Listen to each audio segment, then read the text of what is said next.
Hello everyone, welcome to my YouTube channel. I am Deepti. I hope आप सभी लोग अच्छे होंगे।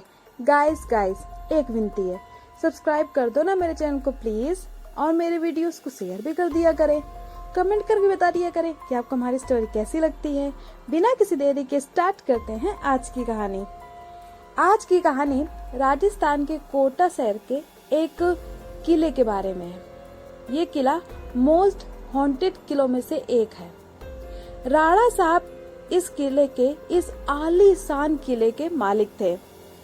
उन्हें एक बार अपने एज से 10 साल छोटी लड़की से प्यार हो जाता है, लेकिन वो लड़की किसी और से प्यार करती थी। राणा साहब उससे जबरदस्ती शादी कर लेते हैं, इसलिए वो लड़की अपने प्रेमी के साथ मिलकर राणा साहब को जिंदा उसी किले में दफन कर देती है। राणा साहब काफी चिल्लाते हैं, काफी उससे विनती करते हैं कि मुझे छोड़ दो, लेकिन वो उन्हें बिल्कुल माफ नहीं करती और वो दोनों मिलकर उन्हें जिंदा वहीं पर दफन कर देते हैं। राणा साहब जब दफन हो रहे थे तो उन्होंने एक श्राप दिया कि जो कोई भी इस हवेली में आएगा मैं उसे मार दूंगा। अगर कोई कपल आया तो मैं उसे जिंदा दफन कर दूंगा, कोई भी यहाँ नहीं बचेगा। कुछ दिनों तक तो ठीक था। कुछ दिन बाद वो लड़की और उसका प्रेमी दोनों की लाशें उसी किले में दफन मिली। सब लोग समझ गए कि यह राणा साहब की आत्मा ने बदला लेने के लिए किया है। कई साल बाद सरिता और उसके जो फियांसे रजत, वो दोनों लोग उस किले में घूमने के लिए चले जाते हैं। वो लोग घूमते घूमते उसी जगह पहुंच जाते हैं जहां पर राणा साहब की लाश दफन थी। जैसे ही पहुंचे तो रजत का अचानक पैर वहां पर धंसने लगा और जमीन में धंसता ही चला जा रहा था। ये देखकर सरिता काफी डर जाती है और रजत को पकड़ के खींचने की कोशिश करती है, लेकिन उसे खींच नहीं पाती है। तभी सरिता दौड़ते दौड़ते उस किले में जाती है, शायद कोई दिख जाए मदद लेने के लिए। तभी उसे ऐसा लगता है कि कोई उसके आस पास है, लेकिन उसे कोई दिखाई नहीं देता। कभी अचानक सरिता वहां गिर जाती है और कोई उसका पैर पकड़ के उसे घसीटते हुए वहीं ले जाता है जहां पर राणा साहब और रजत दफन थे, और उसी के बगल में सरिता को जिंदा दफन कर दिया जाता है।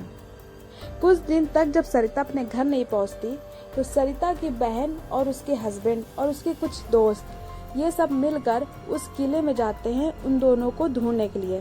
सरिता का जो हस्बैंड होता है वो पैरानॉर्मल एक्सपर्ट होता है।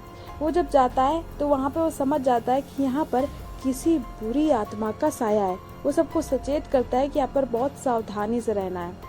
वो सब लोग वहीं पर एक रूम में रहने लगते हैं ताकि रात में ढूंढे, पता करें कि आखिर उसकी बहन और उसका फियांसे गया कहाँ। तभी अचानक रात में उनके साथ अजीब घटनाएं होने लगती है। अचानक नल अपने आप ऑन हो जाता, पानी टपकने लगता, कभी खिड़कियां अपने आप बंद ओपन होने लगती, कभी किसी के रोने की आवाज सुनाई देती, एकदम से हंसने की आवाज आने लगती, और बेड अपने आप हिलने लगता। और तो और उस रूम में मिट्टी आ जा रही थी।